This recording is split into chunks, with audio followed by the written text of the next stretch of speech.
Doctor, ¿cómo le va? Bienvenido. Hola, ¿cómo te va, Ariel? Un saludo a toda tu audiencia.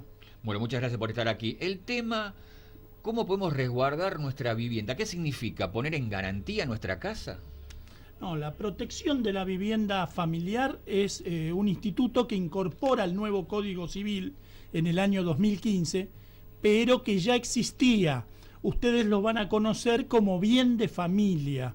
Lo que pasa que el bien de familia era una ley del año 1954, era una ley que ya tenía sus años y que había que actualizarla, y así se hizo en el nuevo Código Civil, que es la protección de nuestra vivienda, del techo, cuidar el techo.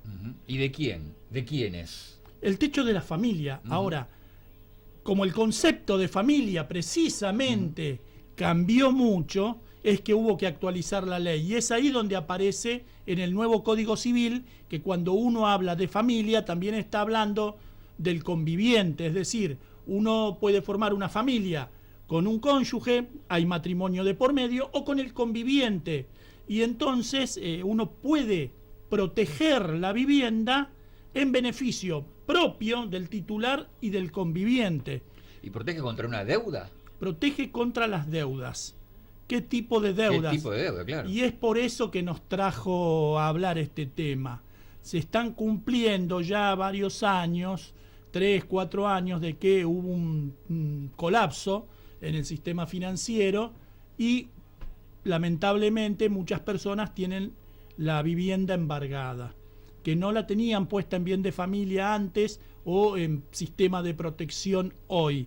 Y entonces las van a poder ejecutar. Pero si usted tuviera su vivienda bajo el régimen de la protección de la vivienda familiar, los cubriría de estas deudas, de las deudas ocasionadas por el sistema bancario, deudas para con un accidente de tránsito o un negocio. Usted trabajó, puso todo para invertir en su negocio, lo agarró la debacle del año 2018 o la pandemia, y por más esfuerzo que haga lo tiró abajo. Es casi imposible porque no es individual que usted se va a defender de esto. Entonces, ¿pone en riesgo su casa? Bueno, si usted la tuviera bajo el régimen de protección de la vivienda, la protege contra esas deudas. ¿Desde cuándo da protección? Desde la fecha de inscripción, pero cuidado, aquí hay una diferencia que a veces los profesionales no la explicamos bien. Protege desde la inscripción para adelante las deudas contraídas con posterioridad. Pero cuidado, porque puede ser que usted haya firmado un contrato antes y que después caiga en mora y que le quieran cobrar esa deuda, con derecho inclusive, bien, pero la causa es anterior. Entonces esa deuda sí se la van a poder cobrar. Esto hay que tener en cuenta, las deudas son siempre cobrables. Usted pone todo el patrimonio como garantía para pagar sus deudas. Lo que hace es quitar de ese patrimonio la vivienda familiar. Dice, todo estará supuestamente al servicio de mis acreedores si yo no pago. Claro. Menos mi vivienda, el techo de mi familia. Esto sé que a algunos no les gusta, pero es una protección que tiene rango constitucional. Recuerden ustedes que en el 49 hubo una constitución social que fue derogada de un plumazo, de un bando militar.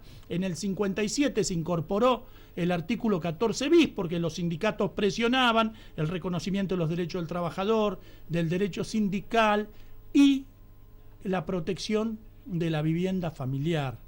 Y entonces estas leyes tienen ese rango, son muy importantes. Yo accedo a esa protección de la vivienda familiar y después quiero vender la casa. ¿Lo puedo hacer?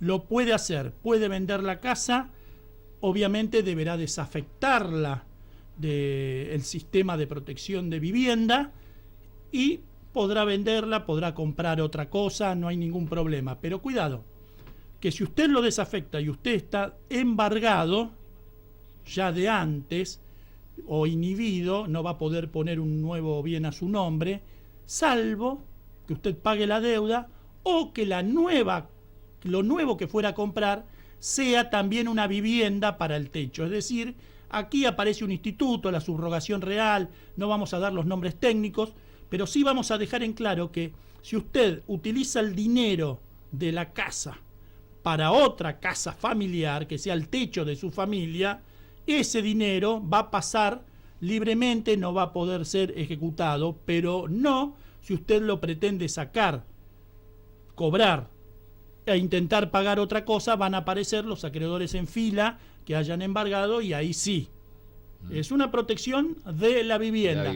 No quiere decir que usted es inmune a andar generando deuda por ahí y después no querer pagarla. Son dos cosas distintas. El techo, decimos siempre. El techo familiar. ¿Y necesito tener una familia yo para que entre en la categoría de protección de vivienda familiar? Otra modificación con respecto al bien de familia del año 54. Ahora uno puede poner la vivienda propia en el sistema de protección. Antes tenía que sí o sí designar otros beneficiarios, su cónyuge, sus hijos. Hoy en día no, puede protegerse a sí mismo y aún designar beneficiarios. Incluso usted cuando va a poner el bien bajo el sistema de protección, viviendo solo puede hacerlo porque es su casa familiar, vive usted. Usted es su perro, su cactus, la margarita que se extrajo de un jardín. Los gatos. Los gatos. Usted está protegiendo su techo. E incluso puede hipotecar la vivienda. Este es también una novedad. Puede hipotecarla sin necesidad de desafectar el bien. Usted puede hipotecar, pero cuidado. Si usted puso como beneficiario al cónyuge o al conviviente, para hipotecarla, incluso para venderla, va a requerir el asentimiento del cónyuge o el conviviente. Y esto es importante tenerlo en cuenta. Se prioriza la protección del techo de la familia. La ley lo que busca es que no los desalojen y vayan a vivir a la plaza. Busca proteger el techo de cada uno de nosotros. ¿Y tengo que estar habitando esa familia, esa vivienda familiar que quiero proteger? Sí, por supuesto, porque precisamente la idea es proteger el techo de la familia. Entonces, por lo menos uno de los beneficiarios debe estar viviendo bajo ese techo. Por lo menos uno, un hijo. Más allá de que la vivienda sea de su titularidad, usted va, la inscribe como bajo el sistema de protección, pero queda su hijo, su esposa, su conviviente viviendo ahí, está protegida. Y esta ley además tiene interesante que usted puede dejar en un testamento, que la casa se constituya bajo el sistema de protección. Esto es muy importante, a veces porque hay que proteger a algún hijo en situación especial. Entonces es interesante, mientras usted estuvo, cuidó la casa, no la utilizó para ponerla de garantía en ningún lado, pero no sabe lo que va a pasar el día después. Entonces usted por testamento, como última voluntad, deja claro su voluntad de que quiere que la sometan al régimen de protección de la vivienda familiar, y eso es muy útil, muy importante. ¿Y puede haber más de una vivienda dentro de la categoría de protección familiar? No, porque usted no puede vivir en 10 viviendas. Usted si tiene muchos bienes, sus bienes van a responder por sus deudas.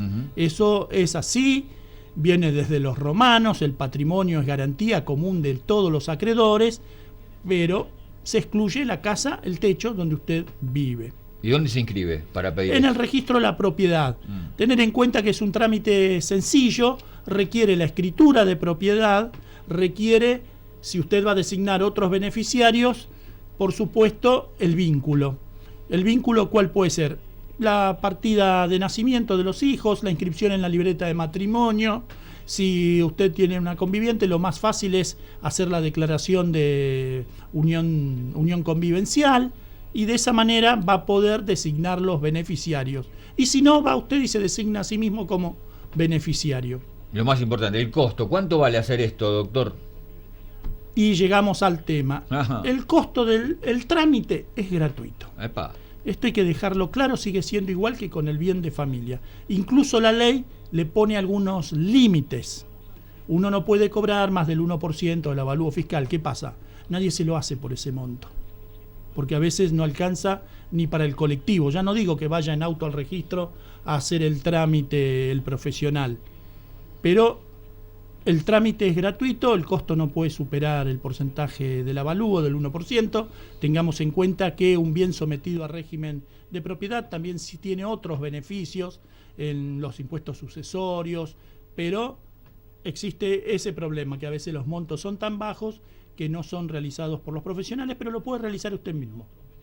En contrapartida, puede usted tomarse el trabajo de realizarlos y no le va a costar nada.